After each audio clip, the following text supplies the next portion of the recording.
Como siempre, chicos, ya saben, si tienen alguna duda o algo, me lo van escribiendo por el chat. Y yo lo veo acá.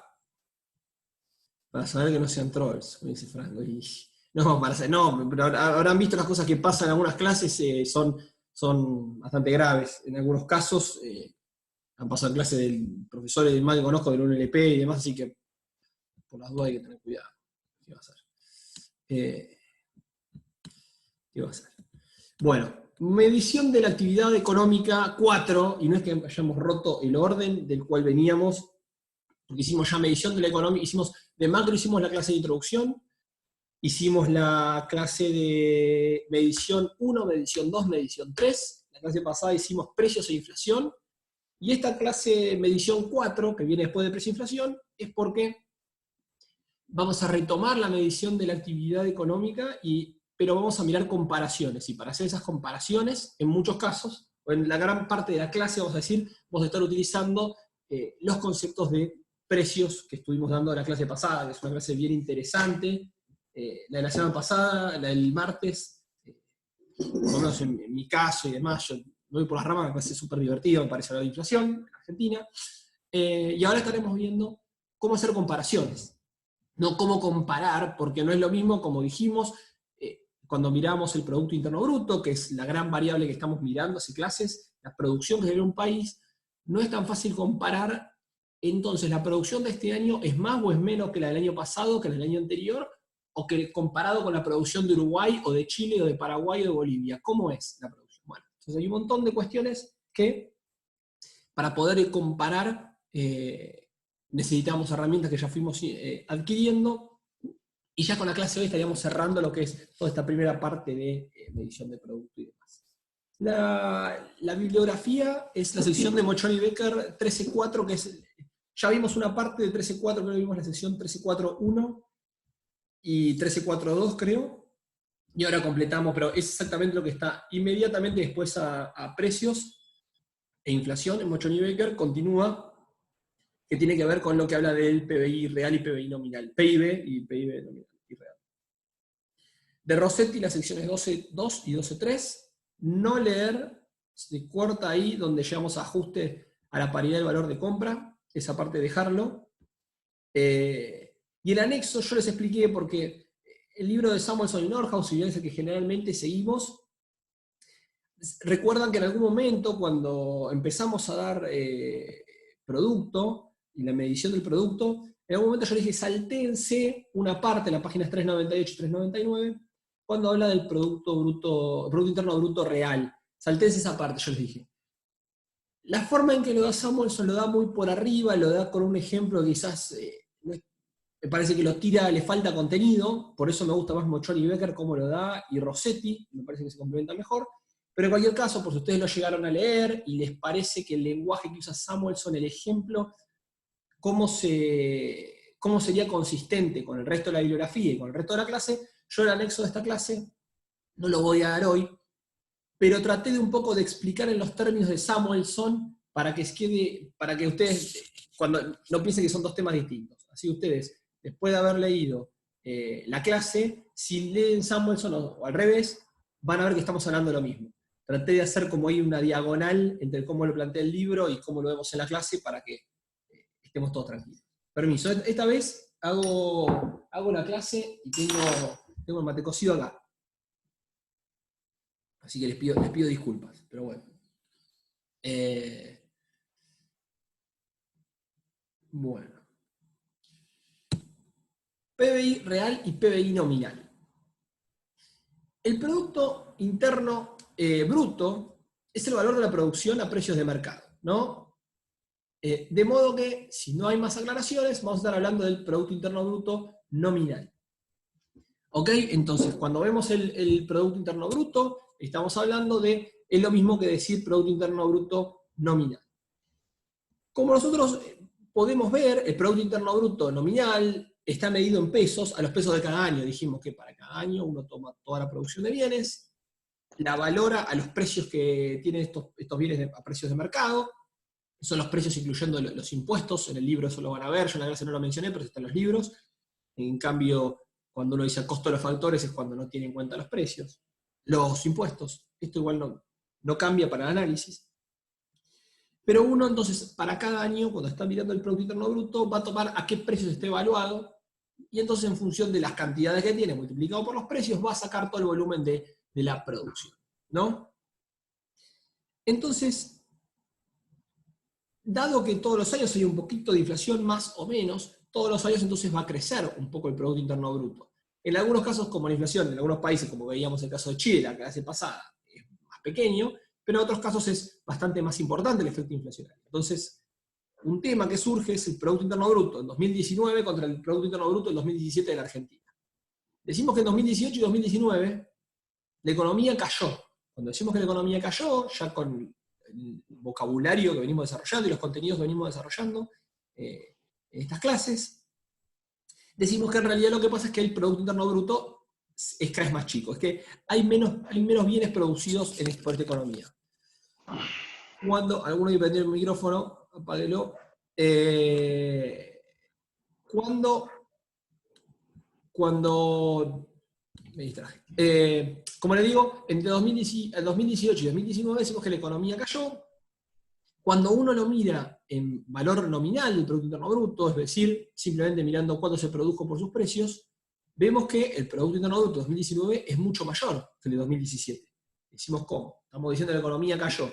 Es decir, se produjeron menos bienes y servicios finales, y sin embargo, cuando yo miro el Producto Interno Bruto es más grande. ¿Qué es lo que pasó? Básicamente el efecto inflacionario. Como nosotros tenemos que el Producto Interno Bruto es una multiplicación de precios por cantidades, un poco más o un poco menos, pero la cuenta bien sencilla sería esa, es todas las cantidades producidas de los distintos bienes multiplicado por sus precios. Como crecieron mucho los precios, las cantidades, el número total, el resultado total, es cada vez más grande. Sin embargo, las cantidades, que es lo que realmente queremos evaluar y lo que está detrás del producto, es cada vez más pequeño. Es por eso que entonces para comparar intertemporalmente, para comparar entre 2017 contra 2019, yo tengo que tener algún tipo de herramienta que a mí me permita poder sacarme de encima el efecto de los precios, poderme quedar solamente con el efecto del crecimiento de las cantidades. Vamos a hablar entonces que para variaciones en el tiempo, las variaciones nominales son el resultado de los cambios en las cantidades y en los precios. Se denomina también variaciones a precios corrientes. ¿Okay? Cuando hablemos de variaciones nominales o variaciones corrientes, es lo mismo. En algún lugar en el Banco Mundial, cuando yo estaba armando esta clase ayer, habla de a precios actuales. Es una definición que yo la verdad que nunca la había visto, no me siento cómodo, pero bueno, se los menciono porque si alguno por curiosidad o llega a leer un reporte o algo, llega a decir, ¿qué es esto de precios actuales? Bueno, el Banco Mundial se refería de esa forma. Nosotros vamos a hablar de variaciones nominales o variaciones a precios corrientes. Por el contrario, cuando hablamos de las variaciones reales, son aquellas que depuran el cambio, depuran del cambio en los precios, como yo les decía, quedando solo, y ahí en negrita, solo, incluidas las variaciones en cantidades. Bien, se denominan también variaciones a precios constantes. Entonces, en el primer caso nominales es cuando cambian las cantidades y precios, por eso es que el Producto Interno Bruto nominal de Argentina creció incluso entre 2017 y 2019, porque tiene efecto de cantidades y de precios. En cambio, las variaciones reales van a hablar solamente de las cantidades. ¿Bien? Aquí para seguir motivando, si uno mira el Producto Interno Bruto de la Argentina, medido en billones de pesos, no le puse billones de pesos en realidad, miren el crecimiento del PBI nominal de Argentina o PBI corriente. Cuando uno mira el Producto Interno Bruto, un comentario, esto para saberlo, alguno quizás lo sabe o no, la definición no es argentina de billón, es 1 millón de millones, es decir, 1 billón de pesos es un 1 y 12 ceros atrás. En Estados Unidos, la definición de billón es 9 ceros, sería lo que para nosotros es 1.000 millones. En algunas traducciones, en algunos países, en México y demás, suelen usar la definición estadounidense del billón. Yo acá estoy usando la definición argentina, cuando 1 billón es 1 millón de millones. ¿Okay? Pero si lo ven en algún libro y demás, que por ahí habla de 1 billón y en realidad se está refiriendo a 1.000 millones. ¿Okay? Son 9 ceros atrás del 1 para 1 billón en Estados Unidos, en Argentina es 1 son 12 ceros atrás del 1. En cualquier caso, cuando vemos el Producto Interno Bruto argentino nominal, lo que importa más allá del valor que tome, que de nuevo es en billones de pesos, fíjense que es tremendamente creciente en el tiempo. Uno ve que el Producto Interno Bruto es cada vez más grande, definido a valores corrientes o valores nominales, ¿no? Era prácticamente minúsculo comparado con hoy en día, en el año 2004, contra el año 2009, que es tremendamente más alto. En este momento era algo así como 600.000 millones de pesos, más o menos, si mal no recuerdo. Y aquí termina siendo 20 y pico de billones, con lo cual estamos hablando de entre 30 y 35 veces más o menos más grande ese Producto Interno Bruto 2019. Pero si uno mira esta historia del Producto Interno, pero dijimos hasta recién que esto claramente tiene el efecto de los precios, ¿no? Y Argentina, si algo sabemos, es que entre 2004 y 2019 los precios han crecido a lo loco, han crecido de forma continua y de forma marcada durante todos estos 15 años que tomé en esta serie. Hablamos de serie en economía cuando miramos un dato a lo largo del tiempo, le llamamos una serie. Entonces, la serie del Producto Interno Bruto corriente o nominal. Si yo lo miro, si yo me saco de encima el efecto de los precios, yo digo, bueno, pero en realidad las cantidades, el Producto Interno Bruto real, cuánto creció en Argentina, en realidad desde 2004 hasta la fecha vemos que es prácticamente igual, y de hecho, en realidad ha habido algún crecimiento, pero si yo miro desde 2010, que es este punto, aquí sería el 2010, prácticamente el Producto Interno Bruto de Argentina ya casi no crece más, siquiera en términos reales. Algo en 2011 creció, y ya después prácticamente el Producto Interno Bruto real argentino no ha tenido crecimiento desde el año 2011. Son 8 años acumulados. Este va a ser el 9º, sin dudas, de hecho este va a caer más, si le sumamos el efecto coronavirus y más, va a ser el 9º año en el cual Argentina prácticamente ha tenido algún pico máximo. 2017 con algún crecimiento es el punto más alto de la serie, pero si uno mira, en realidad han sido minúsculos, y cuando uno mira la película entera, fueron 8 años de que Argentina prácticamente no ha tenido crecimiento de su economía, y vamos a sumar el 9º, y piensen que la población es cada vez más grande, entonces en realidad hay cada vez menos ingresos. Esto es algo que hay menos ingresos por cada habitante. Esto es algo que es poco común. Esto no es común que las economías estén durante 9 años sin crecimiento. En general las economías tienen algún año de receso, pero no es siempre. Los países como Australia, que por ejemplo tienen, sacando el caso de China, ¿no? Que es el crecimiento hace muchos años, pero hay un montón de factores más complejos. Australia hace varias décadas que no tiene un año de recesivo, que no tiene un año que el Producto Interno Bruto sea, en términos reales o constantes, más pequeño que el año anterior, ¿no? Esta historia, si estuviésemos mirando para otros países de Latinoamérica, tampoco sería así. No sé, obviamente, que si vemos el caso de los últimos 35 años, 40 años de Chile, también va a ser así. El caso de Colombia, que anoche fue confirmado para entrar a la OECD, la Organización Económica para la Cooperación y el Desarrollo. También tiene un crecimiento, uno ve, bastante persistente al alza. Bueno, en el caso argentino, esto lamentablemente es mucho más modesto, lamentablemente. Si yo lo pongo en el mismo gráfico, miren la diferencia entre valores reales y valores nominales. Entonces, para que tengan una idea, entonces, de lo que estamos hablando y el orden de magnitud, esto está puesto todo, luego lo vamos a ir viendo en la clase, pero para que vean, usamos la palabra Producto Interno Bruto corrientes o nominales y Producto Interno Bruto a valores constantes del año 2004. Como vemos, prácticamente entonces el valor de la producción queda constante en el tiempo, obviamente, porque decimos que usamos los mismos precios, nos sacamos de encima el efecto de los precios y la economía no creció.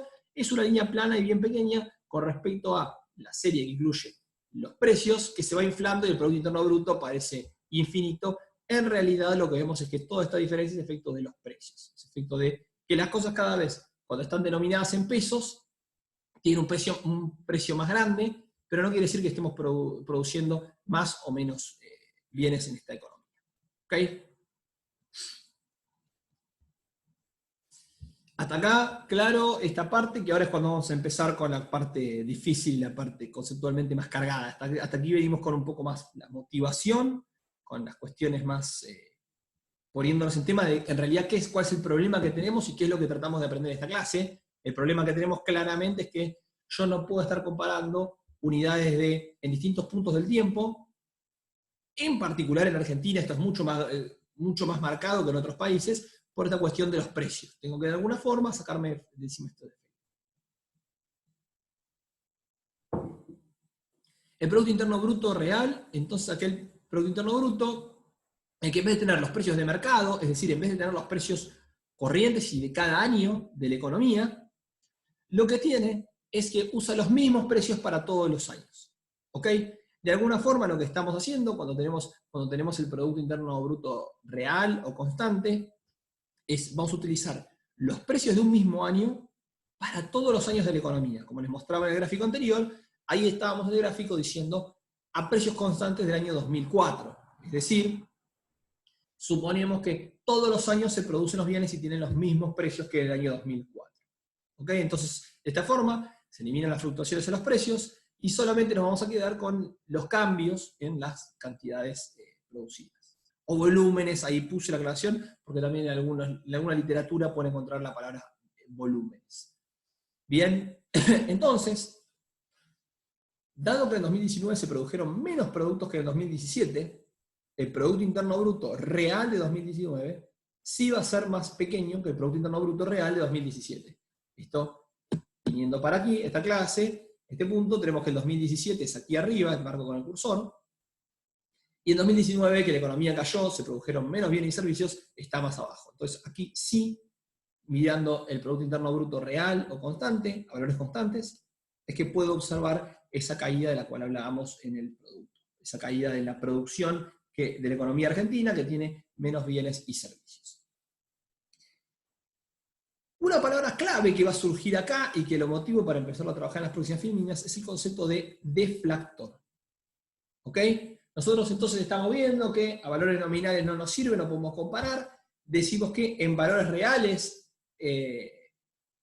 sí lo puedo hacer, pero entonces ahora la pregunta es, Isidro, ¿pero cómo hago para hacer esa transformación? ¿Cómo hago para tener todos los valores a una moneda constante, ¿no? En valores reales. Bueno, aquí el concepto clave que surge es el concepto de deflactor. Y vamos a hablar en particular del deflactor del PBI, del Producto Interno Bruto, del PIB. En realidad los deflactores sirven para cualquier serie que tenga efectos de precios, lo vamos a ver más adelante, pero vamos a empezar hablando particularmente del deflactor del Producto Interno Bruto. Un deflactor, entonces, no es ni más ni menos que un índice de precios, similar al IPC, pero que tiene una combinación particular. ¿Ok? Entonces, un deflactor va a ser ni más ni menos que un índice de precios que va a estar reflejando cómo evolucionó algún precio en el tiempo. Cuando vimos, el único índice de precios no es el índice de precios del consumidor. Vimos que estaba el índice de precios, teníamos el índice de precios mayorista, teníamos el índice de costo de la construcción, fueron los que mencionamos, pero hay muchos más. Hay dos índices de precios que uno va teniendo y que reflejan de algún tipo de bien o bienes, o de un conjunto de bienes, cómo evolucionan esos precios en el tiempo. En este caso es un índice de precios similar como el del IPC, pero va a estar referido a otras cuestiones. El deflactor del Producto Interno Bruto es también llamado índice de precios implícitos del Producto Interno Bruto, o IPI, porque de alguna forma lo que está diciendo es el índice de precios que están metidos adentro del Producto Interno Bruto. Adentro de esta variable, que tiene unas cantidades y tiene unos precios, entonces también se utiliza como medida el índice de precios. Este deflactor del Producto Interno Bruto refleja la composición del Producto Interno Bruto, valga la redundancia, pero así como cuando miramos el índice de precios del consumidor, estaba tratando de reflejar, recuerda que el índice de precios del consumidor, había uno de los conceptos relevantes que habíamos visto, era que era un promedio ponderado de una canasta de bienes. Es decir, cuando miramos la composición de este indicador, recuerden que para ver cuál era la evolución de la canasta, decíamos, bueno, un 33% son los alimentos, un 10% era la vivienda, más o menos. Entonces, pero el patrón de consumo, la composición total de ese indicador, el 100%, reflejaba el consumo de las familias. Recuerdan que se miraba una encuesta de gasto mirando en qué gastaban las familias. ¿Por qué? Porque básicamente ese indicador pretende seguir el gasto de las familias. Dado que este índice de precios, este deflactor del Producto Interno Bruto, pretende seguir el índice de precios que tiene el Producto Interno Bruto, la composición, esta elección de los componentes y los ponderadores y las participaciones que tienen, va a tener que reflejar entonces la composición del Producto Interno Bruto. Es decir, entonces, que va a tener que tener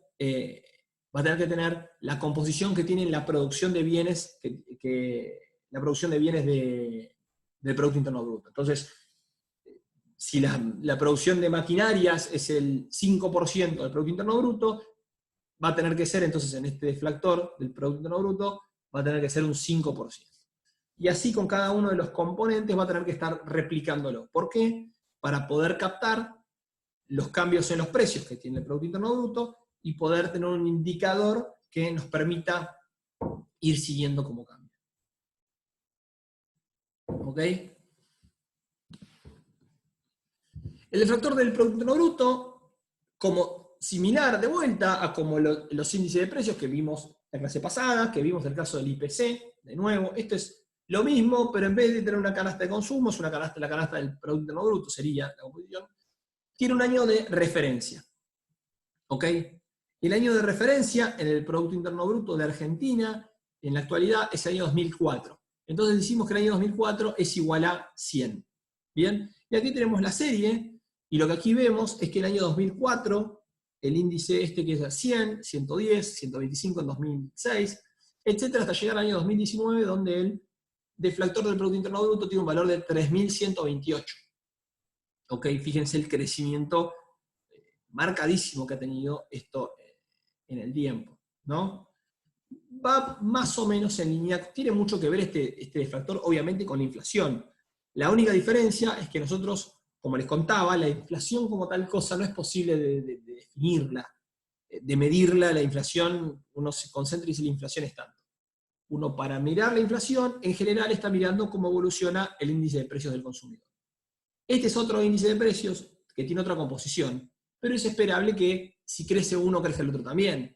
Lo mismo que el índice del costo de la construcción, de vuelta, es otro índice que uno espera que en un país con inflación también vaya creciendo. De nuevo, ninguno es específicamente la definición de la inflación. ¿Ok?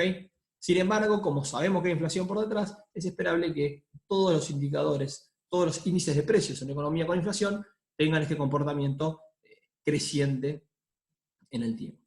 ¿Ok?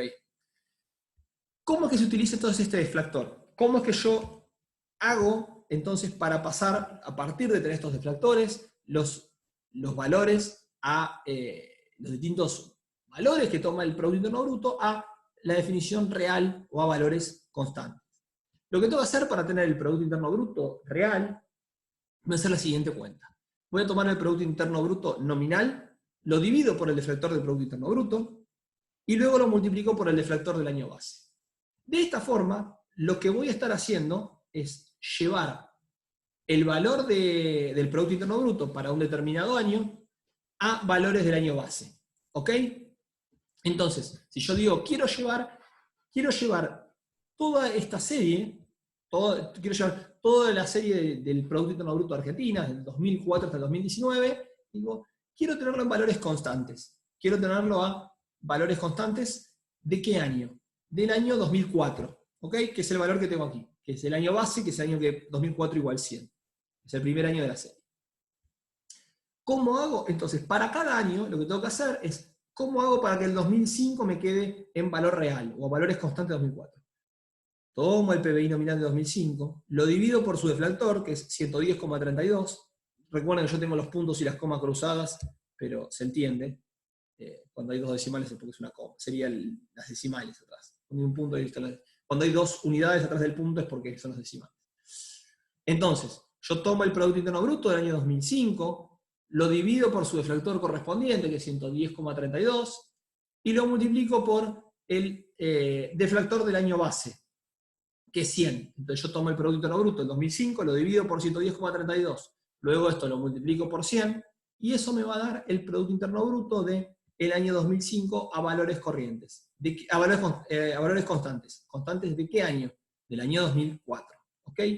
Hago lo mismo con el 2006, puedo hacerlo con cada año. Para el año 2009 yo en realidad lo que voy a tener que hacer es dividir el valor del PBI, Producto Interno Bruto nominal, por 3.128,53 y multiplicarlo por 100. Una aclaración que es importante hacer es que muchas veces los índices base, esto lo mencioné en la clase pasada, pero lo vuelvo a poner aquí, a veces el año base, en vez de tomar como el índice como 100, se puede tomar el índice que es 1. Lo van a encontrar entonces en algunos índices que el índice es 100 o que el índice es 1. No cambia nada, simplemente lo que va a pasar es que si el año 2004 le ponen un 1, va a quedar todo dividido por 100. Entonces en realidad el año 2005, en vez de ser 110, el ponderador va a ser 1,1032.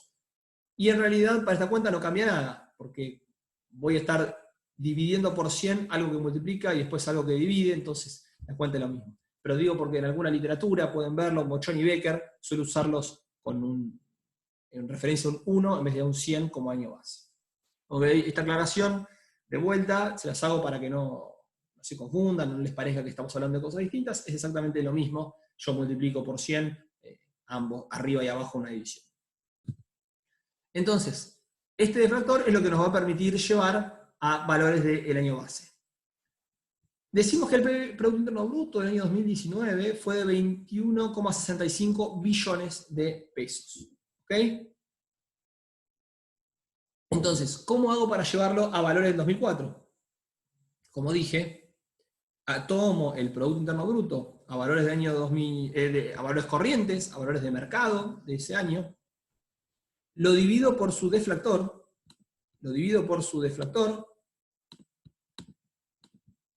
que es 3.128,53, como le dije, y lo multiplico por el año base. El año base es 100, entonces cuando esto lo miro, esto me queda 0,69 billones, o lo que es lo mismo, 690.000 millones de pesos. Y lo mismo, este está multiplicado por 1000, porque del billón por un millón a millones hay 6 ceros. ¿Qué podría yo hacer además? Yo, dado que tengo los deflactores, no estoy obligado a pasar siempre a valores del año base. Bien puedo hacer esta cuenta, bien puedo hacer sería esta corrección y llevarlo a valores del año anterior. Si yo quisiera llevarlo, el Producto Interno Bruto, a valores de 2019, bien puedo hacerlo tomando el deflactor del año 2019. Si ustedes miren en la filmina anterior, el deflactor del 2019 lo tenemos, que es los 3.128. El deflactor del 2018 es 2.064. Entonces, si yo dijese, ¿y pero cuánto es el Producto Interno Bruto del 2019 a valores de 2018? Bueno, sencillamente, utilizando en vez del indicador del año base, que era el 2004, uso el indicador, este deflactor del año 2018.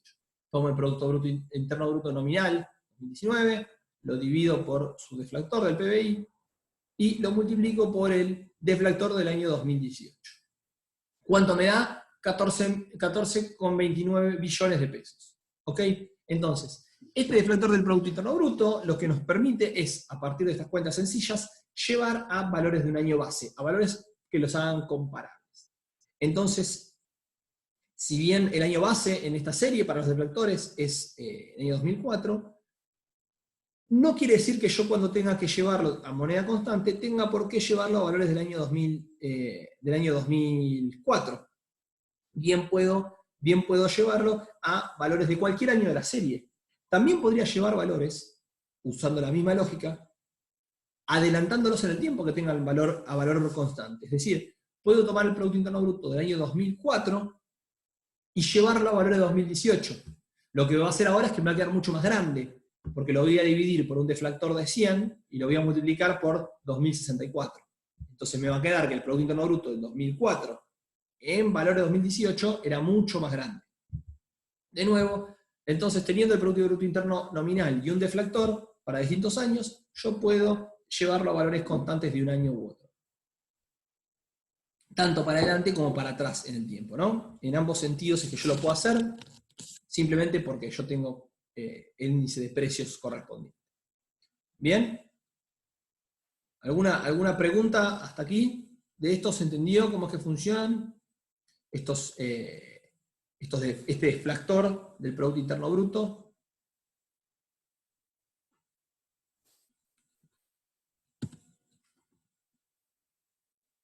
Bueno, no me pregunto entonces algunas conclusiones preliminares de esta parte. ¿Qué parte? Explicar de nuevo, Albertina, por favor.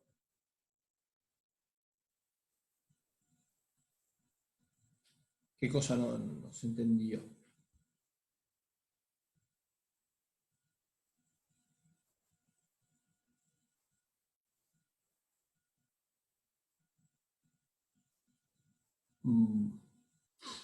Bueno, porque recuerda que igualmente esto queda grabado, entonces si hay algo puntualmente que por alguna parte no me quedó claro, dígame qué parte no expliqué, pero si no, pues si es repasarlo, obviamente que esto después pueden ustedes, esto porque en YouTube, así que lo pueden darle para adelante y para atrás y lo ven todas las veces que quieren.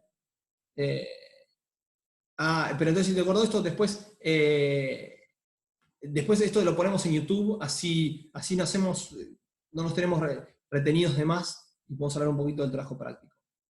Pero bueno, la idea es, entonces, básicamente, te resumo la idea para seguir, es vos teniendo el deflactor de cada año, utilizás esta ecuación que tenés aquí, entonces vos podés llevar el Producto Interno Bruto nominal de cualquier año a valores constantes de cualquier otro año, no hay necesidad que sea llevar siempre el año base, simplemente por tomar el Producto Interno Bruto nominal de ese año, lo dividís por su deflactor y lo multiplicás por el año al cual lo quieras llevar.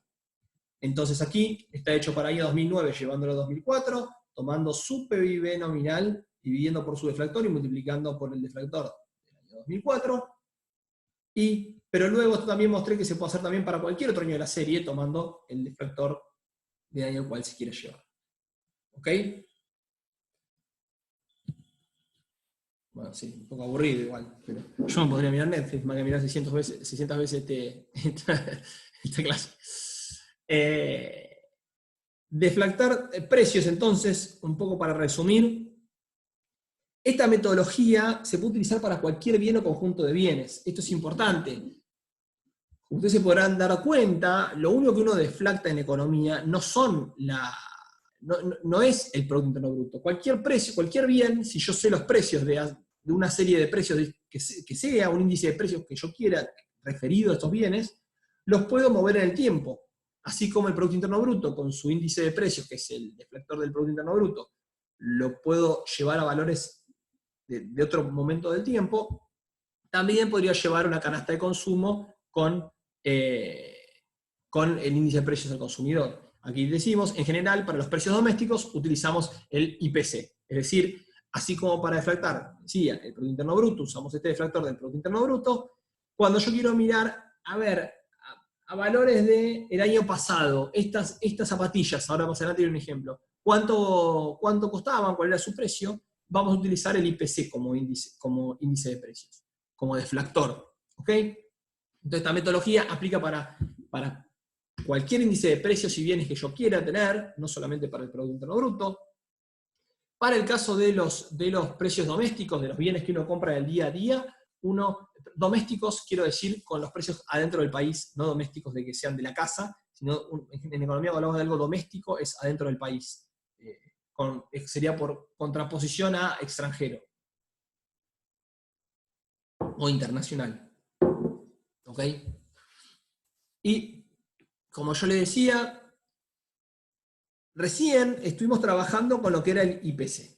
Ahora, no hace falta saber el IPC para modificar los precios en 2 periodos del tiempo. Yo simplemente con saber la inflación ya puedo deflactarlo. ¿Por qué? Porque yo básicamente lo que necesito es un índice que me diga cuánto cambió en el tiempo los precios entre un momento y otro. Así cuando yo les mostraba esta cuenta acá y les dije en este momento, si en vez de ponerle 100 al año base, y todo esto arranca de un 100, le ponemos un 1 al año base, es lo mismo. Esto quiere decir que en realidad yo puedo multiplicarlo, dividirlo toda la serie y no me va a cambiar cómo se utilizan los deflactores. De producción nacional, acá me preguntaría de producción nacional, no. Doméstico, cuando hablaba de doméstico quiere decir de cosas que se consumen dentro del país. Puede ser que sean importadas. ¿Okay? Pero sería una canasta de bienes que se compra en el país. Bueno, me distraje ahí. Lo que decía es, para deflactar entre precios, yo no necesito saber puntualmente cuál fue el índice de precio entre dos periodos. Con solamente saber la inflación, yo esto ya puedo responder esta pregunta. Ya puedo deflactar entre dos periodos por solo saber la inflación que hubo. Y ahora les voy a mostrar como ejemplo para que ustedes lo vean. Yo digo que el año 2008, entre el año 2018 y 2019, la inflación fue de 52,8%. Entonces yo ahora bien puedo tomar los precios de uno de estos 2 años y llevarlos al año anterior, a 2018 o a 2019. Podemos decir que el índice de 2018 entonces fue 100 y 2019 fue 152.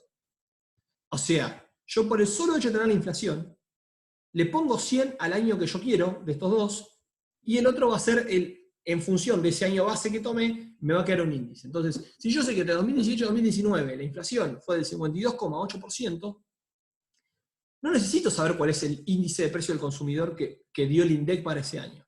Simplemente yo puedo decir, entonces, asumo que 2018 es el año base, es 100, 2019, ¿cuánto es el indicador? Si tuvo un 52,8 de inflación, quiere decir que, y el IPC, asumimos que sigue la inflación, voy a decir que el índice de 2019 fue de 152,8.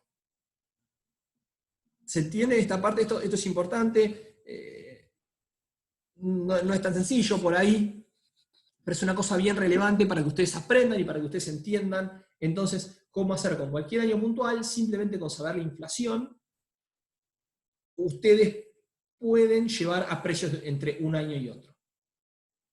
Vuelvo a repetirlo esto porque es bien relevante. Entonces, yo no tengo necesidad de conocer toda la serie del IPC, no tengo necesidad de saber qué valor tomó el índice de precios del consumidor que publica el INDEC. Con el solo hecho de saber la inflación, que en realidad la inflación está reflejada por el IPC, pero si a mí me dicen, mira, entre esos 2 años hubo 52,8% de inflación y no sé más, y punto. No sé más, 52,8%. Bueno, ¿cómo hago yo para saber entonces los valores de 2019 cuánto eran a valores de 2018? Bueno, entonces como tengo la inflación, construyo un indicador, un índice de precios para esos 2 años. El primer año le pongo un 100, al segundo año, ¿cuándo sería? 152,8. Hago la cuenta esa, en la cual para llevar los valores de 2019 al 2018, divido el valor nominal por el deflactor y lo multiplico por el deflactor del año base al cual lo quiero llevar. Entonces, unas zapatillas que en 2019 valían 2.000 pesos, podemos decir que su precio era de 1.308 a valor de 2018. ¿Cómo es la cuenta de esto? 2.000 pesos dividido 152,8 por 100. Porque básicamente, ¿qué hicimos aquí? Entonces tomamos el valor nominal de 2.000 pesos, y le aplicamos, sabiendo que con 52,8 el indicador de precios, el índice de precios de 2018 a 100, el 2019 152,8, y aplicamos la formulita esta de aquí. Tomamos el valor de los 2.000 pesos, que es el valor nominal de 2019, dividimos por 152,8, multiplicamos por 100, y eso nos da los 1.308 pesos con 90, que sería valor de 2018 el valor de las zapatillas. ¿Ok? Entonces, de nuevo, arrancamos viendo cómo hacíamos para el Producto Interno Bruto, llevarlo de valores corrientes a valores constantes, y dijimos, la metodología que utilizamos es la siguiente, es la de tomar un índice deflactor. Dijimos, esto no es solamente para el Producto Interno Bruto, esto se puede aplicar para otras cosas más, siempre que tengamos los valores nominales y que tengamos algún deflactor que corresponda. Y además, luego lo que dijimos es, además de utilizarse para otro tipo de bienes u otros conjuntos de bienes, esto, a su vez, no hay que llevar siempre para el año base. Esto nos permite para cualquier año que yo tenga, y ni siquiera ahora, como un tercer paso, decimos, ni siquiera tengo que saber el índice deflactor. Simplemente con saber cuánto cambió ese índice en el tiempo, lo puedo construir entre los distintos años que yo tenga. Entonces, ¿estaría bien decir que el deflactor es la inflación que hubo desde el año base? Sí, está bien decirlo. Entiendo la idea, a ver, la idea es correcta, podríamos decirlo, en realidad la forma correcta de decirlo sería, El deflactor sería cuánto cambiaron los precios desde el año base. La inflación es, sí, o sea, sí, y se entiende la idea y está bien. Si nos ponemos, digo, en pos de decir las cosas con extremado tecnicismo, digamos que el deflactor es cuánto refleja la variación de precios desde el comienzo de la serie, del año base. Pero sí, de alguna forma, si nosotros vemos que el año base, el IPC, porque de hecho, recordemos, el IPC, que es el índice de precio consumidor, en el año 2004 era un determinado número, si yo aquí lo abro y el IPC de 2019 es otro, puedo decir que todo lo que cambió es la inflación. Lo que pasa es que muchas veces, por ejemplo, Argentina durante muchos años mintió con su inflación, entonces no nos sirve mirar cuánto cambió el IPC desde el 2004 hasta la fecha, porque eso se fueron cambiando y no existe la serie tan larga, hay que armarla a mano y de a pedazos. Pero sí, es una buena pregunta. Martín, sí, decime.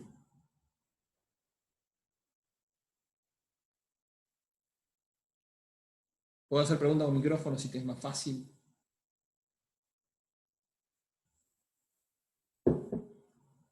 No, nada, bueno. Okay. Entonces, hasta aquí, todo bien.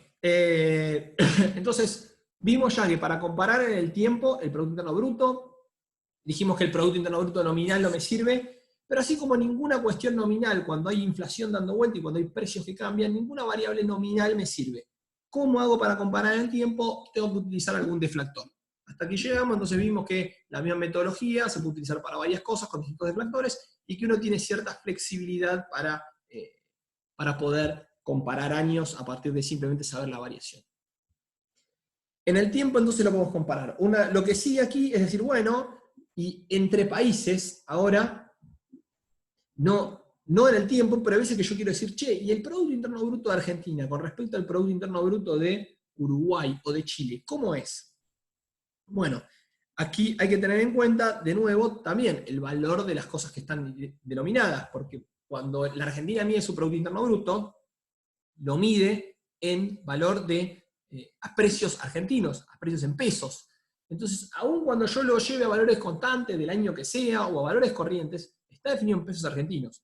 Es muy diferente que los pesos chilenos, o que el bolívar boliviano, o que el dólar estadounidense. Entonces, tenemos tenemos productos internos brutos medidos en distintas unidades. Entonces, ¿cómo hago yo para comparar y decir si el Producto Interno Bruto argentino es más o menos grande que el de otro país? Aquí tomé los valores del Producto Interno Bruto del año 2018. Entonces, si uno mira la primera columna, aquí tenemos los países y tenemos el Producto Interno Bruto medido en moneda doméstica. ¿Ok? Esto está en unidades. Entonces, lo que tenemos es que el Producto Interno Bruto alemán es de 3.344.370 millones de euros.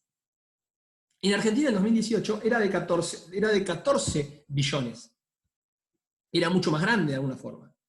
Bolivia, de hecho, si miramos esta unidad, Argentina era más grande que el brasilero, sin embargo era mucho más pequeño que el chileno. El chileno parecía casi como el más grande, pero el más grande de la serie en realidad es el Producto Interno Bruto paraguayo.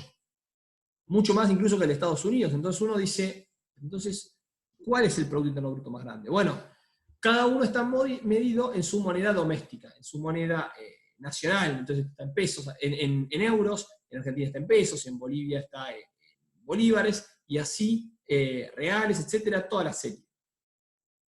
Lo que se suele utilizar es comparar con respecto al dólar. Entonces, digamos, miren, a ver, como la moneda que se utiliza de referencia para los tipos de cambio y para transacciones internacionalmente es el dólar, la referencia que uno tiene, el valor, pasame tu Producto Interno Bruto a dólares para yo poderlo comparar, porque si no, la verdad es que el Producto Interno Bruto paraguayo es un montón de guaraníes, pero no termino de saber si eso es mucho o es poco, porque mucho de algo que no vale nada es poco, y poco de algo que vale mucho quizás es mucho, entonces no está tan claro. De hecho, si nosotros miramos esta serie, uno de los más pequeños es Alemania, tiene uno de los productos brutos más pequeños, solamente está por encima de Bolivia y de Uruguay.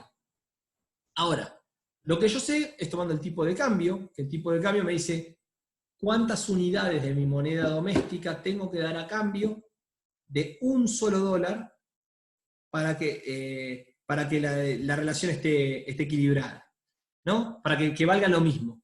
¿Cuántas unidades de mi moneda doméstica tengo que dar a cambio de un dólar, ¿no? En Alemania, con menos de un euro, ya te dan un dólar. Con 85, para el año 2018, con 85 centavos de euro, a uno le daban un dólar. En Argentina, en 2018, con 28 pesos, con 10, le daban un dólar, etcétera, etcétera, y así para abajo. En Paraguay, para que te den un dólar, uno tiene que dar 5.732 guaraníes. En Estados Unidos, obviamente, para dar un dólar, te das un dólar. ¿Ok? Ahí ya te respondo, Jeremías. Es una buena presentación, son las aclaraciones que vienen después. Entonces yo, al dividir el Producto Interno Bruto en moneda doméstica, lo divido por esta unidad, por el tipo de cambio, y obtengo el valor del Producto Interno Bruto denominado en dólares. Entonces, yo digo que, eso es una regla de tres simples, y yo digo que el Producto Interno Bruto alemán es de 3.344.370 millones, ¿ok? De euros. Y yo digo que 85 centavos de euro es un dólar. ¿Cuántos dólares es el Producto Interno Bruto alemán? Bueno, es esto dividido esto, 3.300, el PIB en moneda doméstica, dividido el tipo de cambio, me va a dar el Producto Interno Bruto en dólares. Cuando yo hago esta cuenta, lo que me voy encontrando entonces es que el Producto Interno Bruto alemán, de ser uno de los más pequeños, pasa a ser el segundo más grande. Encuentro que el de Estados Unidos, obviamente, como es un 1, se mantiene el mismo valor, porque el tipo de cambio es 1, es el más grande por mucho.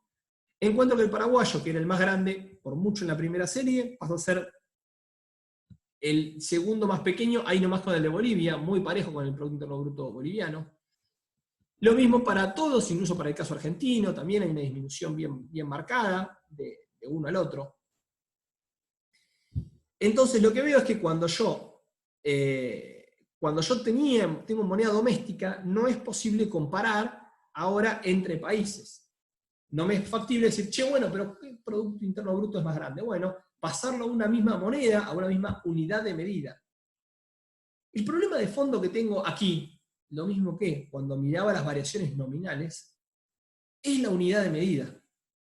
La unidad de medida que yo tengo, cuando miraba a lo largo de la historia en Argentina, eran los pesos corrientes. Y los pesos corrientes de 2019 no son lo mismo que los pesos corrientes de 2017.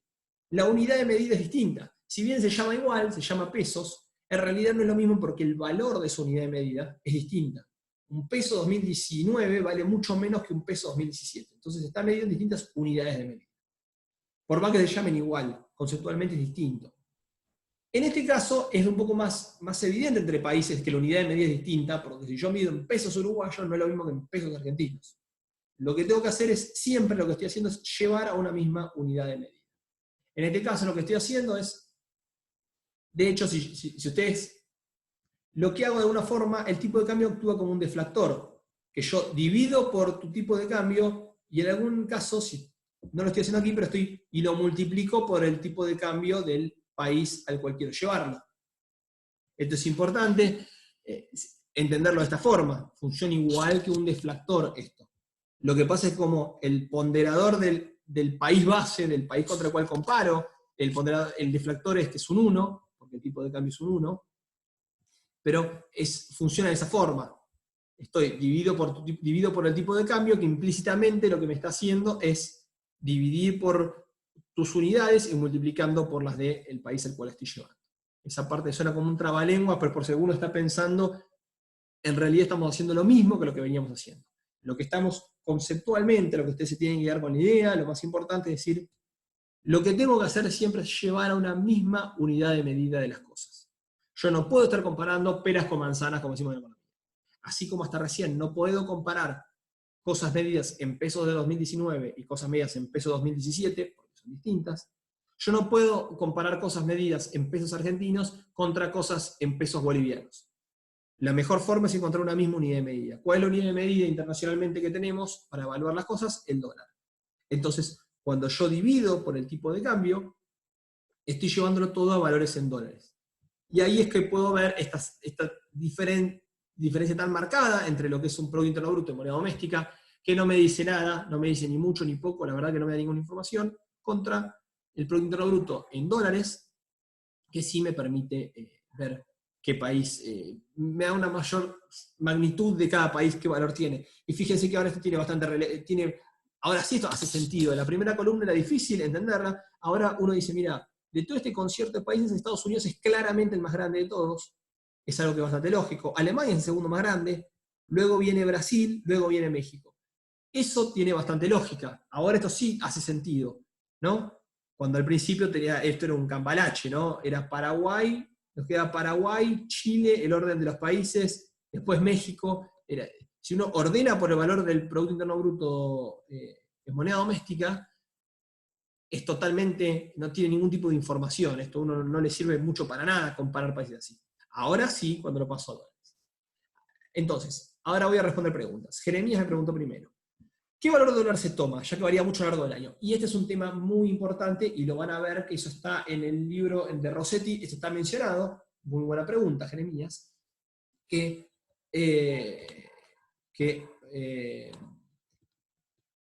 Tomar en un año un dólar, tomar el tipo de cambio, tiene para muchos países mucha fluctuación. En general, de todos los países que tenemos en esta serie, hay fluctuaciones, pero son más bien pequeñas. De hecho, el tipo de cambio entre el euro y el dólar es bastante constante a lo largo del tiempo. Lamentablemente, por ponerlo de alguna forma, el caso argentino, el tipo de cambio es súper fluctuante. ¿Qué es ese 28,10 que vos ves ahí? El 28,10 es el promedio del tipo de cambio de todo el año. Es decir, yo miro cada día del año cuánto era el valor del dólar y después lo divido por la cantidad de días del año y ahí te voy a tener el valor del tipo de cambio promedio del año. ¿Okay? Porque ese 28,10, si alguno de ustedes recuerdan, en 2018 el tipo de cambio subió mucho, valía 20 pesos hasta abril más o menos, y después empezó a subir, hasta que en un momento se estabilizó casi en 35, por ahí, 40, y estuvo como el último semestre en ese valor. Alrededor de 35 pesos más o menos. Entonces, en realidad 28,10 para el caso argentino puede parecer incluso arbitrario, porque si yo esto lo comparo con el valor del dólar de fin de año, el Producto Bruto argentino sería mucho más chico incluso. ¿Ok? Entonces, sí, es una cuestión bien relevante qué tipo de cambio utilizo, porque no es lo mismo el promedio que el de fin de año. En general, para el 95% de los países, esto no tendría que tener mayores problemas a lo largo de los años.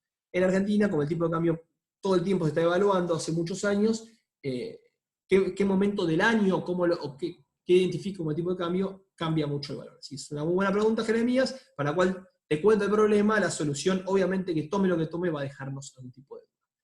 Axel pregunta, ¿se podría medir en pesos argentinos, no? O sea, la moneda no importa porque al final es la cantidad de precios. Exactamente, Axel. Axel, si me estás escuchando, ¿te animás a prender el micrófono y decirnos entonces cómo lo pasarías a precios argentinos? Aunque sea de alguno de los otros países. A ver. No, ni loco. Me dice Axel. No, ni loco. Bueno, entonces lo voy a hacer pero me encantaría, si alguno se anima a decir cómo lo pasaría a precios argentinos, me va a alegrar la mañana. ¿Alguno se anima? Si no, lo explico yo, pero bueno, se pueden equivocar y está buenísimo, también si nos equivocamos, y animarse, hay que animarse.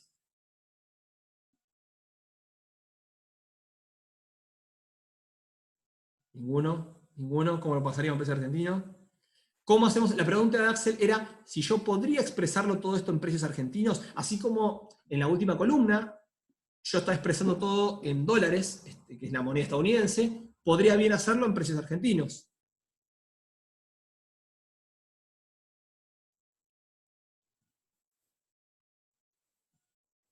No sería igual, Axel, ahí no. Lo que tendrías que hacer, en realidad, ¿cómo sería la forma de hacerlo? Entonces acá vamos a explicar. ¿Cómo hacemos para pasar todos estos precios a valores argentinos?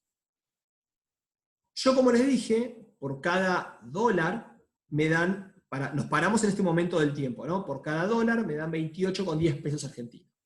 Entonces, si yo te digo que el Producto Bruto alemán es de casi 4 acá, casi 4. Supongamos 4 por simplicidad, 4 billones de dólares. Y yo te digo que por cada dólar te dan 28 pesos argentinos. Lo que tengo que hacer es al valor del Producto Interno Bruto medido en dólares, lo multiplico por los 28 pesos, porque básicamente, si yo te digo, hagamos lo más sencillo, yo te digo que a ver, agarro, este mouse, yo les digo, sale $1. Y el tipo de cambio es de 28 pesos argentinos por cada dólar. ¿Cuántos pesos vale este mouse? Este mouse vale $1. En pesos esto vale 28 pesos. ¿Ok? Porque dijimos el tipo de cambio de 28 pesos por dólar. Entonces, si esto vale $1, es lo mismo que decir vale 28 pesos. Entonces yo te digo el valor de esto en dólares y lo tenés que multiplicar por el tipo de cambio. Y eso te va a dar el tipo de cambio en pesos. Te va a dar el valor en pesos. Entonces yo lo que tengo que hacer es tomar el valor del Producto Interno Bruto y lo voy a dividir y lo voy a multiplicar por el tipo de cambio argentino. Entonces, estos 4 billones de dólares, que es el Producto Interno Bruto alemán, lo multiplico por 28 más menos 112. Entonces, el Producto Interno Bruto alemán en pesos argentinos de 2018 sería de 4 billones por 28 el tipo de cambio, más o menos, haciendo una cuenta medio en el aire, sería de algo así como 112 billones de pesos argentinos. ¿Ok?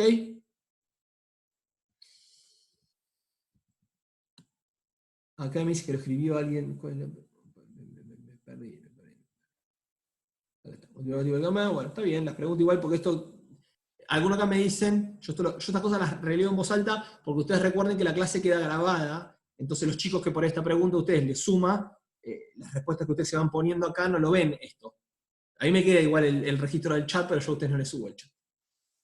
Entonces Jeremías había preguntado eso, Axel, ¿cómo podría pasarlo? Ale Galarza, ¿por qué el dólar se mantiene? ¿Es por la economía del país? Es un tema muy largo de explicar, Ale, y súper interesante, pero depende de un montón de factores. Entre otros factores es porque si uno tiene inflación y el tipo de cambio está todo el tiempo quieto, hay muchas explicaciones y es más complejo que esto, y no es mi intención que tampoco responderlo ahora, pero alguna idea para que te des una idea es, si el tipo de cambio fuese fijo, fuese siempre el mismo, y tu país tiene mucha inflación, sos cada vez más caro incluso en dólares. Tu país se vuelve muy caro.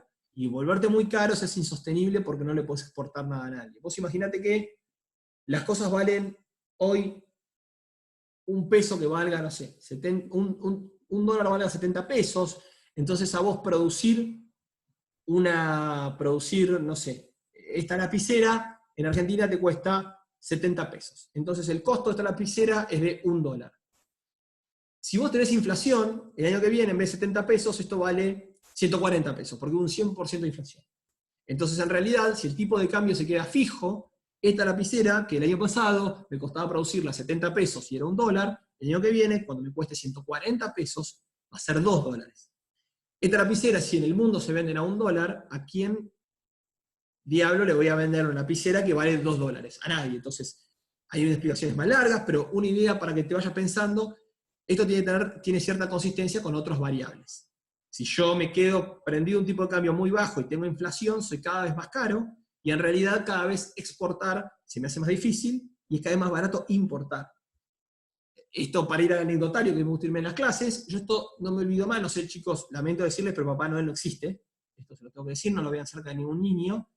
Yo recuerdo estar viviendo en Estados Unidos y es a finales de 2017, que fue cuando el tipo de cambio en Argentina empieza a irse en principios de 2018, en marzo-abril de 2018, y yo recuerdo que le compraba juguetes a mis sobrinos para las fiestas, así de Papá Noel, le traía a mis sobrinos regalo de las fiestas, y la caja de Playmobil, no es chiste que yo le compraba, no sé, en Estados Unidos, 5 cajas de Playmobil, en Argentina mi hermana le compraba una caja y no era de las más grandes que yo le podía comprar. Entonces, básicamente, las cosas argentinas eran muy caras también, incluso medias en dólares, entonces es difícil sostener una economía así, porque nadie consume en tu país y todo el mundo va a tratar de importar cosas y no le vas a exportar cosas a nadie, porque pues sos muy caro. Mucho más largo, pero algún pedacito de explicación viene por ahí. ¿Por qué Paraguay? Puede ser que Paraguay sea el más elevado de todos en cuanto a moneda doméstica. Sí, efectivamente, Katia, fue lo que dijimos, en moneda doméstica sí. Lo que pasa es que el tipo de cambio de guaraníes por dólar es muy alto. Para que te den un solo dólar, a cambio tenés que dar 5.700, en 2018, tenías que dar 5.732 guaraníes. ¿Ok? Es como que vale un montón de cosas que valen poco. ¿Ok? Lo mismo pasa con el yen de Japón. También el yen, la relación es 100 a 1 más o menos con el dólar históricamente. Por eso, no quiere decir nada. ¿5.700 de qué? Porque de hecho yo le digo, podría decirle, 1.000.000 de pesos argentinos, ¿es mucho? Sí, es mucho. 1.000.000 de centavos argentinos, ¿es mucho? Y es mucho menos ya. 1.000.000 de centavos, en realidad son 10.000 pesos. Entonces, que yo te diga mucho de qué y mucho de algo que vale poco, es poco. Entonces, un poco es un trabalenguas, pero la lógica viene por ese lado. Se me preguntaba acá, motivado por 28,10, Victoria había respondido, motivado valores por el tipo de cambio, Juan Izquierdo, muy bien. Muy bien que respondieron, yo quería que lo hagan en voz alta, acá tanto Victoria como Juan, los felicito, pero yo quería escuchar la voz, quería que le cuenten al resto y sacarse el miedo de hablar en público. Infancia, escribí antes que lo explique, nada, de los niños que escuchaban el sobre de Papá Noel. Katia, no sé, 1.010 por $100 argentinos actualmente. No, ahí Katia, no. Asumí, si lo queremos hacer con precios de hoy, pesos de hoy, en vez de 28,10 directamente pones el 100. No pones 28 por 100. Simplemente tienes que poner el tipo de cambio del momento. Papá Noel del CND de 2015. No, los comentarios hasta ahí llegamos. Lucio, tenés una pregunta. Si querés hacerla con micrófono, podés proceder si no fácil. Con las negociaciones abandonadas de Mercosur, el PBI varía. Uf, qué pregunta. No por estos efectos que estamos viendo. No por cuestiones de evaluación. Sí puede ser porque, obviamente, que tenga efectos económicos. Tiene efectos económicos hacer eso. Obviamente, nosotros como vimos, un componente importante del Producto Interno Bruto lo dan las exportaciones. Si vos renunciás a, o tenés, de alguna forma limitás tu comercio exterior, vas a tener menos exportaciones, es un componente menos del producto. Obviamente se espera que el producto sea un poco más chico. No por medición, sino por otro efecto, pero como lo vimos, hago el comentario por hoy.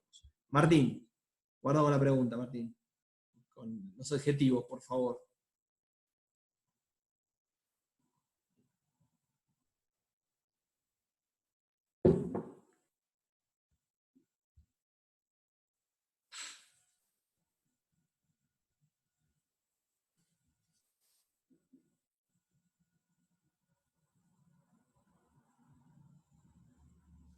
Puedo usar el micrófono, a ver si querés, por ahí.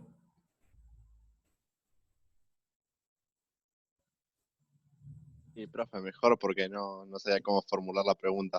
Bien, decime. Profe, sabiendo que el canciller solo sabe español, ¿no? Y no puede ir a, no sé cómo decirlo, solo puede tener reuniones en español, ¿no? ¿Por qué abandonaron las negociaciones con el Mercosur? Qué malo que sos. No viene a la Federación Nacional. Martín,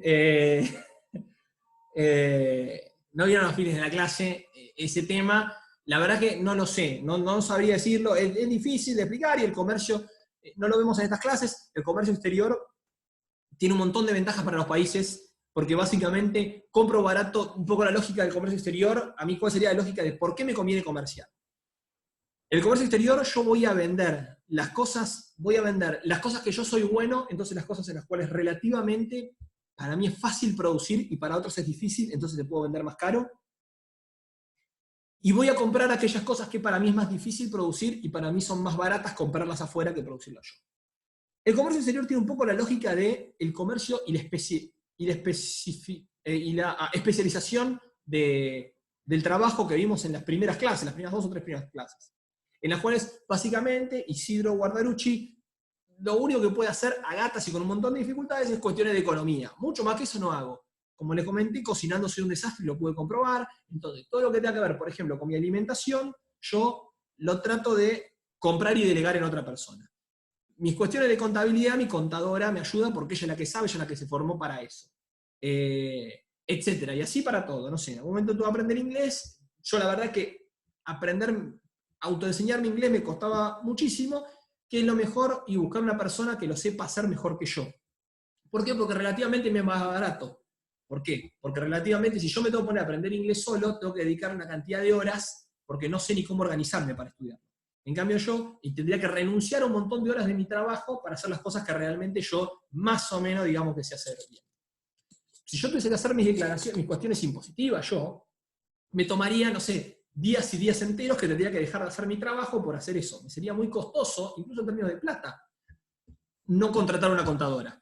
En cambio, mi contadora, yo le pago porque ella trabaje una hora y más o menos lo que ella me va a cobrar es lo que yo gano por trabajar una hora como economista. Si yo eso lo quisiese hacer yo, tendría que trabajar mucho más que una hora, porque yo no soy contador. Tendría que trabajar por ahí un día o 2 días enteros. Entonces tendría que renunciar a un montón de cosas más, a un montón de sueldo más como economista, por decirlo de alguna forma. Entonces, cuando yo compro cosas, cuando yo me especializo en economía, en algo, y que comercio, en realidad lo que estoy haciendo es porque es lo más barato. Recuerdan que habíamos hablado del caso de el ejemplo de los clavos y la producción de Adam Smith en La riqueza de las naciones. Un poco en el cual, cuando uno hace algo, en realidad, creo que era el caso de los clavos que da en el libro, de que uno es mucho más eficiente cuando uno se dedica a una parte puntual. Y cuando uno es más, y uno especializándose en algo, uno hace algo que es bueno, que puede venderlo en cantidades y con cierta calidad, entonces le pagan más. Y todo el resto de las cosas que uno no hace, en realidad porque uno es una persona, y es una persona que no está capacitada para hacer esas tareas. Eso es lo que sucede de vuelta cuando yo, no sé, mañana salga de la cuarentena y vaya al supermercado. Yo voy al supermercado y me voy a comprar, etcétera, no sé, 10.000, no sé, me compraré una gaseosa. ¿Por qué? Porque yo en mi casa no sé fabricar gaseosa. ¿Qué es lo que yo hago en mi casa? Ahí más o menos trabajo de economista. Si yo me dedicase a todo, la verdad es que muy probablemente sería un desastre. Mi vida sería casi una vida menos premedieval, sería, ¿no? Si yo tratase de resolver todo en mi casa, con una granja, haciendo el telado, y un telar, y la ropa y demás. Bueno, de hecho, si yo no tuviese una familia con un montón de hijos que me ayuden, no podría ni siquiera, porque no daría mis horas del día para poder producir todo lo que yo necesito para vivir. Sin embargo, dedicándome solamente a hacer economía, me dedico una cantidad de horas por día, y yo con eso puedo comprarle las cosas a otra gente que se especializa. En el comercio funciona de esa forma. El comercio internacional, la lógica que tiene es esa, es de especializarte a partir de... Argentina en qué es muy bueno, Argentina es muy bueno en ciertas cuestiones de alimentos, en ciertas cuestiones de la industria vitivinícola es muy buena, la industria del software Argentina tiene, la industria, no sé, la creatividad en publicidades, etc. Hay un montón de cosas que Argentina hace bien. Pero es un set pequeño, no sé, es el 5% o el 3% de las cosas que un país consume. En eso nos especializamos, y cuando comerciamos con otros países, básicamente le vendemos estas cosas que somos muy buenos y para nosotros nos cuesta relativamente poco, porque tenemos la bendición de la pampa húmeda que produce alimentos como en ningún otro lugar del mundo. Entonces para nosotros eso nos es fácil y es barato, pero para otros es más difícil y más caro. Entonces se lo vendemos relativamente más caro que lo que podríamos, que lo compraríamos acá, que eso sobra. ¿Y qué le vamos a comprar? Y compramos lo que acá no hay, lo que acá escasea de alguna forma. Y lo que acá escasea, cuando es escaso, como vimos en las primeras clases, es más caro.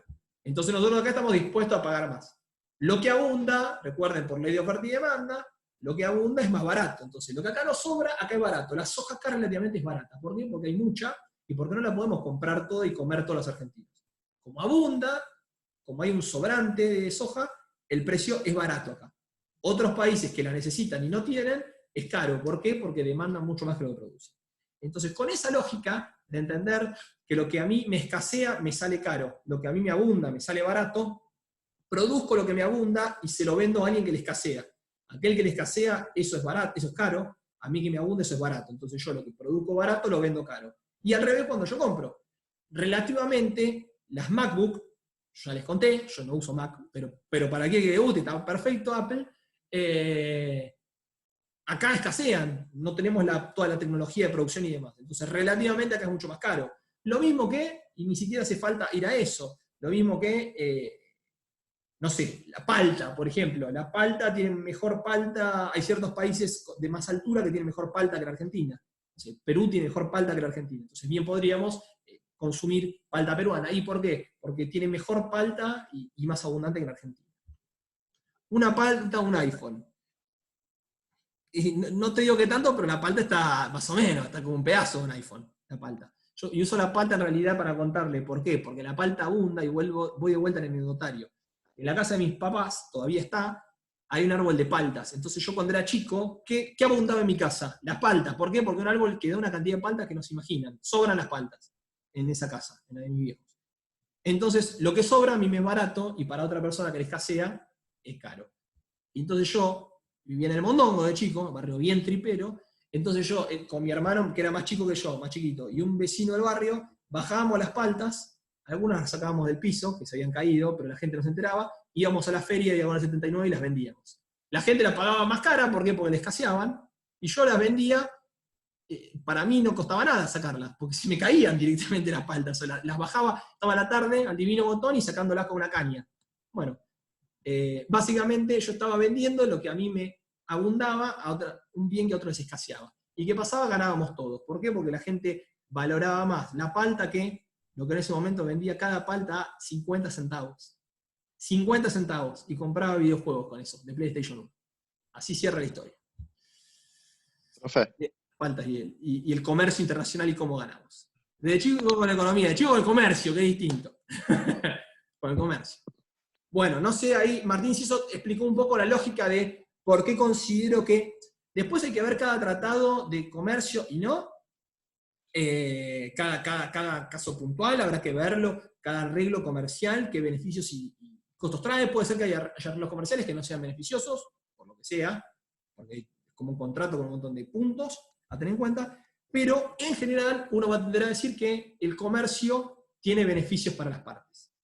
¿Por qué? Porque uno está comprando cosas que no produce y le está vendiendo al otro lo que a uno le sobra y el otro no produce. Entonces ganamos todos. Tiene la lógica de la división del trabajo, la especialización y el motor del crecimiento como nunca se vio en la historia de la humanidad en los últimos 200 años, que supera no solamente en el nivel, sino la velocidad que crece la economía. Más allá de ciertas coyunturas, la velocidad que crece la economía en los últimos 200 años no se compara en nada que haya visto la humanidad antes que estos últimos 200 años. ¿Por qué? Y principalmente por la especialización y la división del trabajo.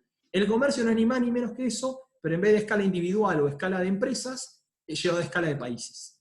Entonces, no entender esa lógica, obviamente que es un error, porque de vuelta, porque es el motor del crecimiento que nunca vio la humanidad hasta que se empezó a decir, che, ¿yo por qué no hago lo que soy bueno? Y compro lo que soy malo.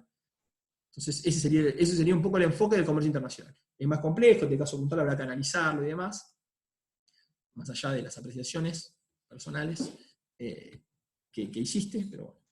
Bueno, llegamos a... si es de esto del comercio internacional, dejémosla para aunque sea después de la clase, cuando sea, pero salvo sea de la clase, porque si no nos vamos por la rama, así. Ale Galarza, es lo mismo con los productos internos. No te termino de entender la pregunta por ahí, Ale, ponela ahí por escrito si podés, y yo mientras les termino de explicar la filmina que sigue. Jeremías Armada, las anécdotas. El anecdotario sirve mucho, más que nada en Argentina, que el anecdotario siempre uno está haciendo economía de siempre. Siempre uno está acostumbrado a manejarse con inflación y demás. Como les contaba la vez pasada, el problema en los latinoamericanos es que solamente por vivir aprendes economía. Y en Argentina ni te cuento. Bueno, en Venezuela también, acá no sé si está el compañero conectado. Se lo puede desmutear, Ale, creo que puedes desmutear. A ver, para que vamos a ver esto. Ale, ahí te saco. Ale Galarza, unmute. Ok. ¿Qué pasó? No me deja sacarte el... No, gracias.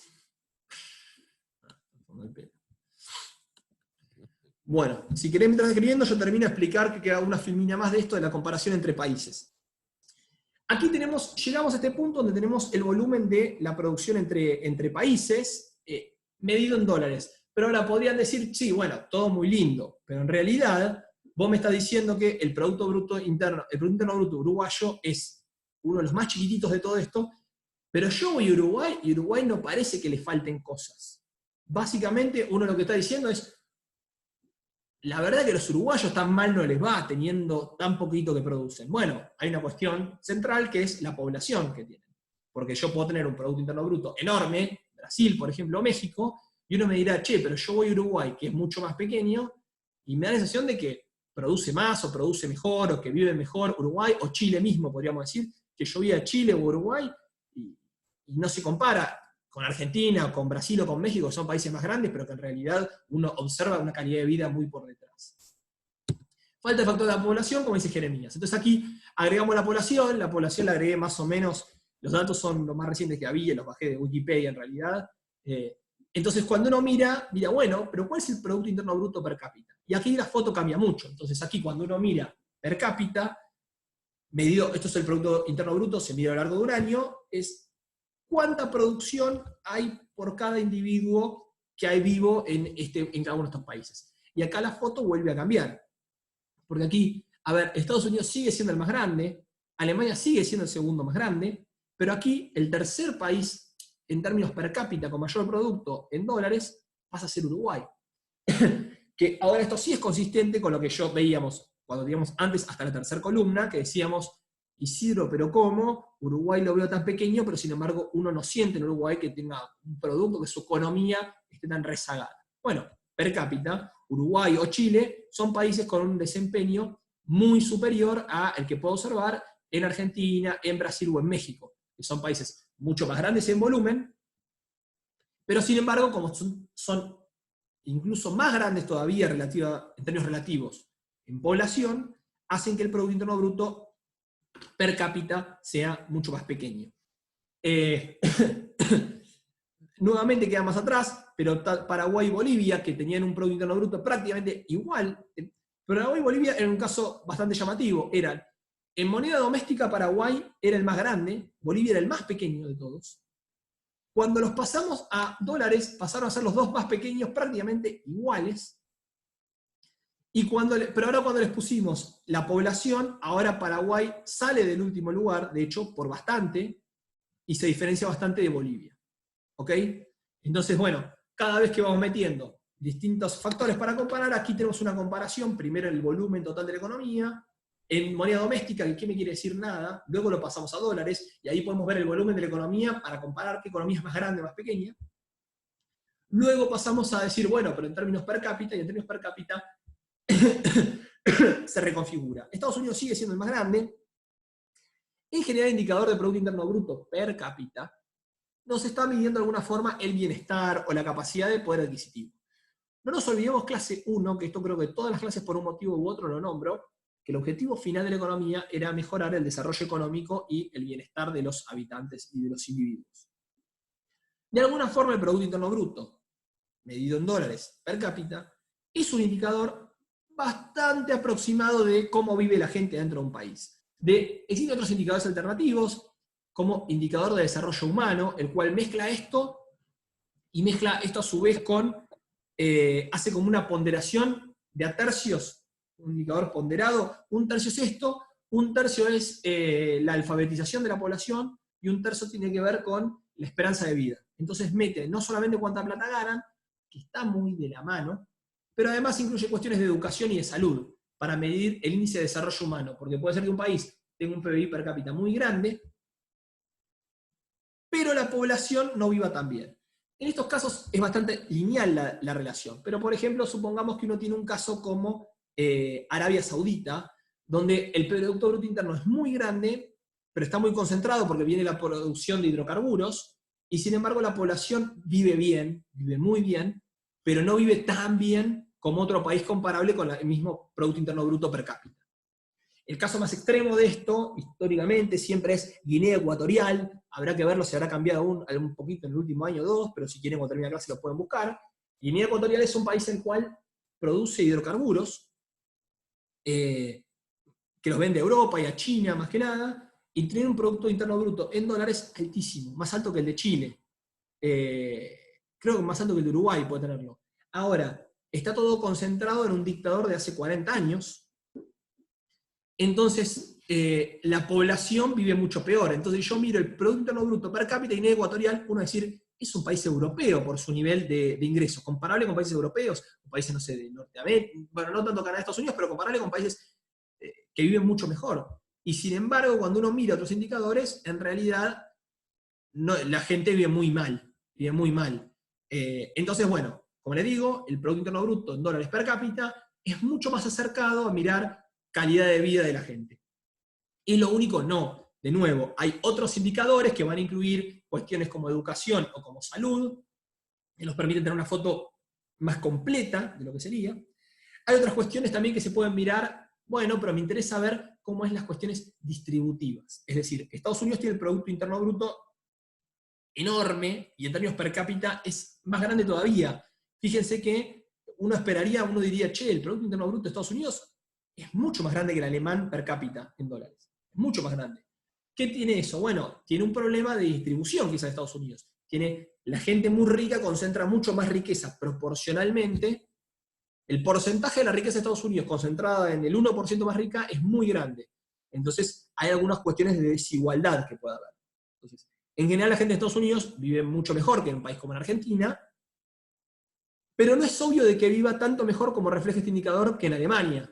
De hecho, uno, desde la ignorancia, porque no es materia de mi especialidad, pero desde lo poco que uno conoce, uno podría decir, la verdad es que no es obvio que en Estados Unidos la gente tenga un nivel de vida, un nivel de bienestar más alto que en Alemania. No es obvio que eso sea así.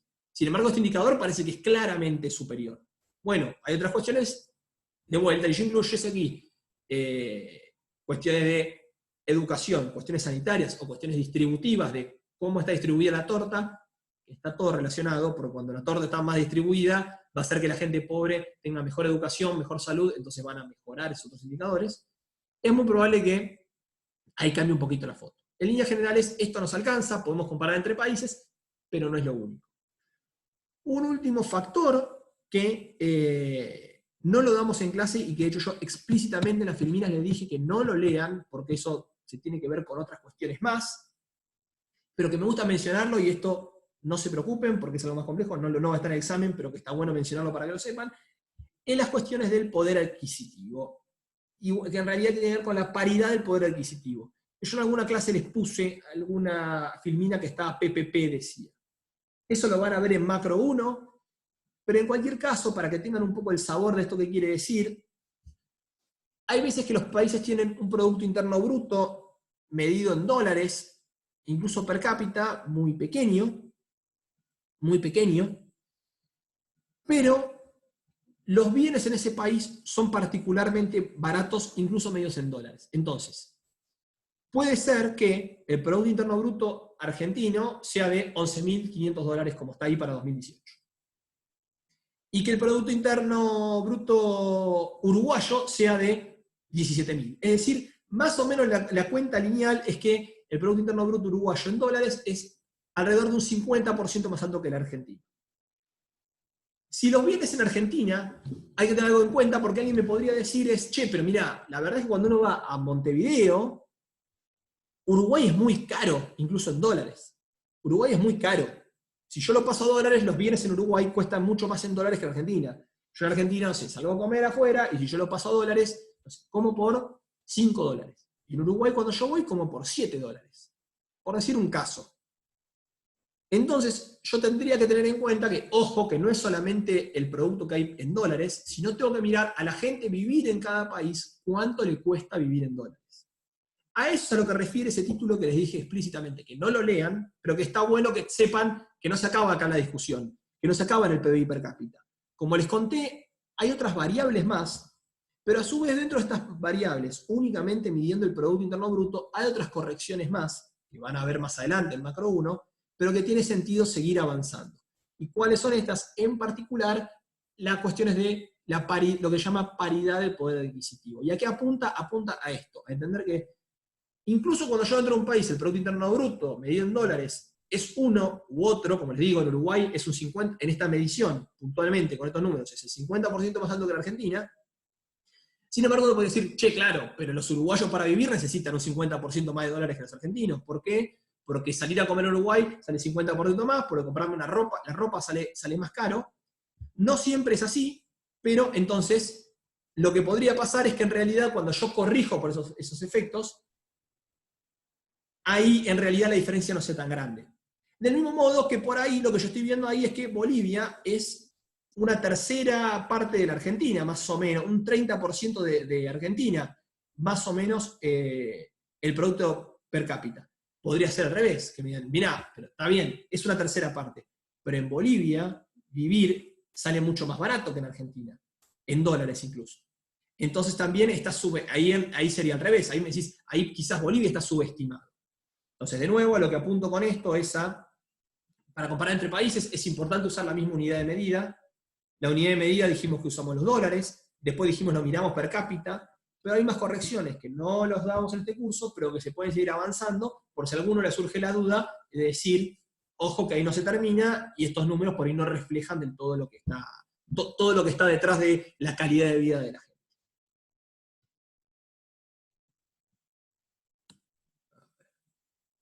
Falta de información. ¿Alguna consultas de esto? Porque lo que sí es el anexo de Samuelson, que no lo voy a dar, es solamente, como les dije en su momento de la clase, para que lo tengan a mano, para que vean que esta forma de ver cómo usar los deflectores son consistentes en los 3 libros que yo les di, para que lean Rossetti, le di para que lean Mochoni y Becker, pero como al pasar, y son 3 párrafos, o no mucho más que eso, lo de Samuelson, seguramente lo leen, para que entiendan cómo es que se traduce uno a los otros.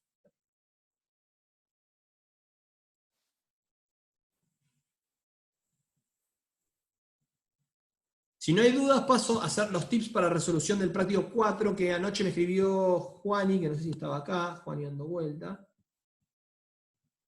Poco estoy al tanto, pero déjame pasar a la resolución del trabajo para no detenernos. Así vamos, porque además esto queda grabado, chicos, así los libero antes de las 10 y queda en formato clase. De nuevo, a mí me encanta hablar de economía, no tomen como que las preguntas no me interesan, me encanta. Le dije ya 1000 veces, ya lo intento más. Quizás probaré, en vez de con una charla de economía, nos juntamos a jugar a Age of Empires un día y capaz tengo alguno más, alguno que me da bolilla.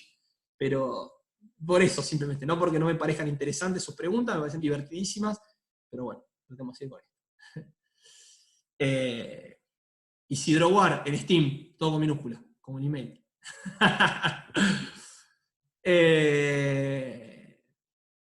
Trabajo práctico número 3, que Juani ayer me escribió que tenía alguna duda con el ejercicio 4, entonces, y yo les había comentado que algunos tips iba a dar aquí en clase.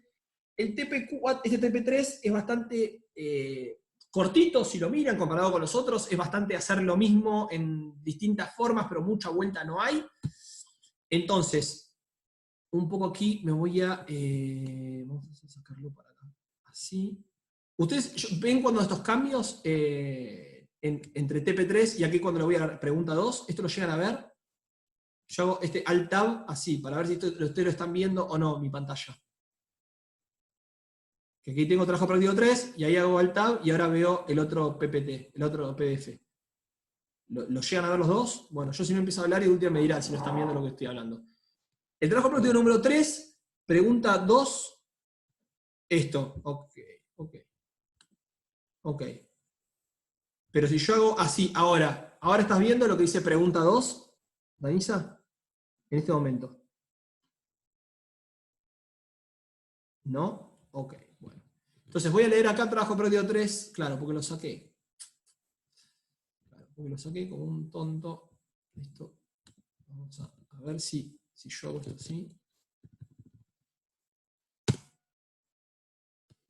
Ahora ves lo que dice TP3, la primera, sugerencias. Bien, perfecto, es porque lo tengo que abrir en el mismo archivo, el mismo visualizador.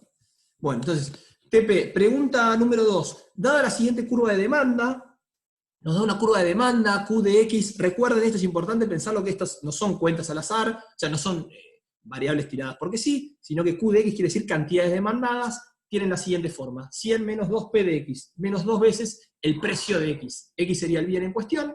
Entonces, la cantidad demandada del bien X es tal que va a ser igual a 100 menos 2 por el precio de este bien X. Calcula las elasticidades para P de X igual 1 y P de X igual 2, es decir, para el precio igual 1, para el precio igual 2, y entre P de X igual 48 y P de X igual 49. Por simplicidad, evalúe los puntos P de X igual 1 y P de X igual 48. Es decir, Aquí entonces lo que tienen que hacer es calcular primero los valores para las cantidades demandadas, Q de X para los precios P de X que se dan. Estos serían los 2 puntos sobre la curva de demanda. Es decir, primero tomen estos valores de P de X que tienen y reemplácenlos. Y ahí van a obtener los Q para cada uno de los P. Entonces, una vez que tienen para cada uno de estos P, esta es la elasticidad entre estos 2 puntos, entre cuando el precio es 1 y 2, van a tener 2 Q distintos. Entonces después simplemente con esos puntos los van a insertar dentro de esta ecuación. Ustedes cuando pongan